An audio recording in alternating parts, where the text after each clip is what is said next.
ఎన్ Chandrababu Naidu garu honourable chief minister Andhra Pradesh, K Chandrasekhar Rao garu honourable chief minister Telangana.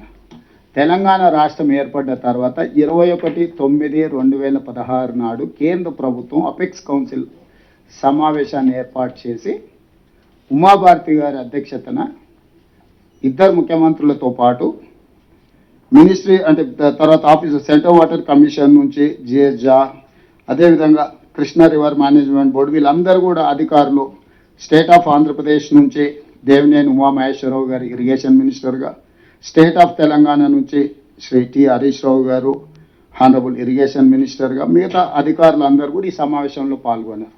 అంటే స్థూలంగా ఉమాభారతి గారు కేంద్ర ప్రభుత్వం తరఫున అపెక్స్ కౌన్సిల్ మీటింగ్ పెడితే ఆంధ్రప్రదేశ్ నుంచి చంద్రబాబు నాయుడు గారు, తెలంగాణ నుంచి Chandrasekhar Rao garu, Andhra Pradesh irrigation minister Devineni Umamaheswara Rao garu, Telangana irrigation minister T Harish Rao garu పాల్గొని ఆ సమావేశంలో తెలంగాణ ముఖ్యమంత్రి గారు కొన్ని అంశాలను ప్రస్తావించారు. Honourable chief minister of Telangana stated before the apex council that paragraph number 2 is 8 pages meeting minutes record, 6th page of for the existing ongoing and proposed projects in both the states of Krishna River, more than 1000 TMC of water is required.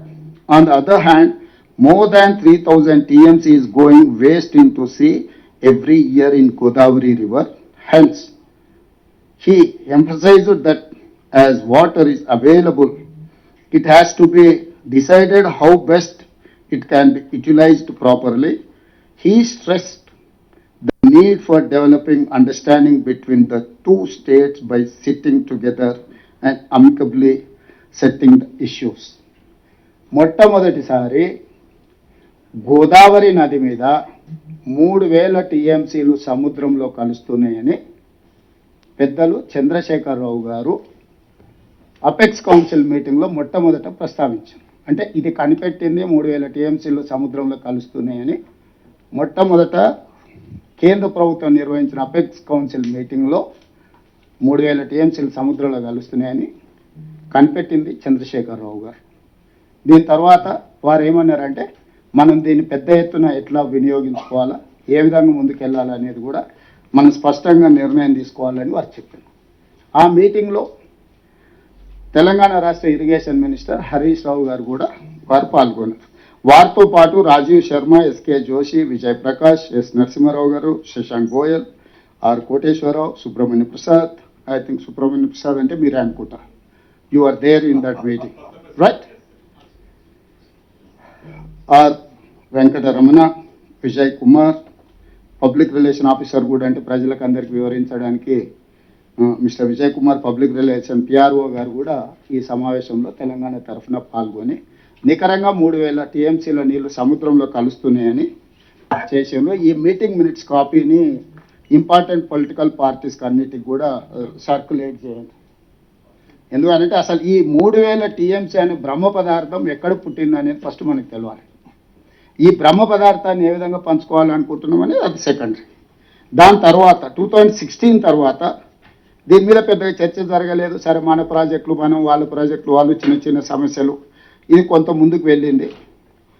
ఆ తర్వాత చంద్రబాబు నాయుడు గారికి వారికి ఏమేమి issues వచ్చినాయో ఆ తర్వాత అది అంతగా ముందుకు సాగలేదు. మళ్ళీ 2019లో 13th August 2019 రాయలసీమను రతలాసీమగా మారుస్తా చంద్రశేఖరరావు గారు, జగన్మోహన్ రెడ్డి గారు ఇద్దరు కలిసి 4 సార్లు సమావేశాన్ని ఏర్పాటు చేసింది.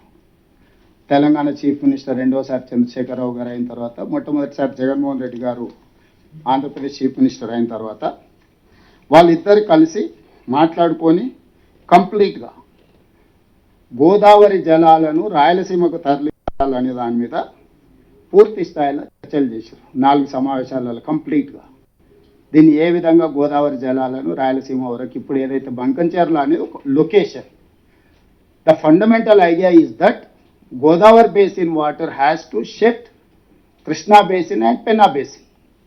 This is the origin for this project. మొట్టమొదట 2016లో 3000 టీఎంసీల నీళ్లు వరద సముద్రంలోకి వెళ్తుందనే ఫస్ట్ పాయింట్. ఈ ప్రాజెక్టులను ముందుకు తీసుకెళ్లాలని 2019లో ఆనాటి ఆంధ్రప్రదేశ్ ముఖ్యమంత్రి జగన్మోహన్ రెడ్డి గారు, తెలంగాణ ముఖ్యమంత్రి చంద్రశేఖరరావు గారు ప్రగతి భవన్లో 4 సార్లు సమావేశాలు ఏర్పాటు చేసి, ఆ సమావేశాలలో ప్రధానంగా అంటే నేను ఎక్కువ డీటెయిల్ పోను కానీ నమస్తే తెలంగాణలో రాసిన దాంట్లో పెద్దన్నగా సహకరిస్తా రాయలసీమకు గోదావరి తరలింపు.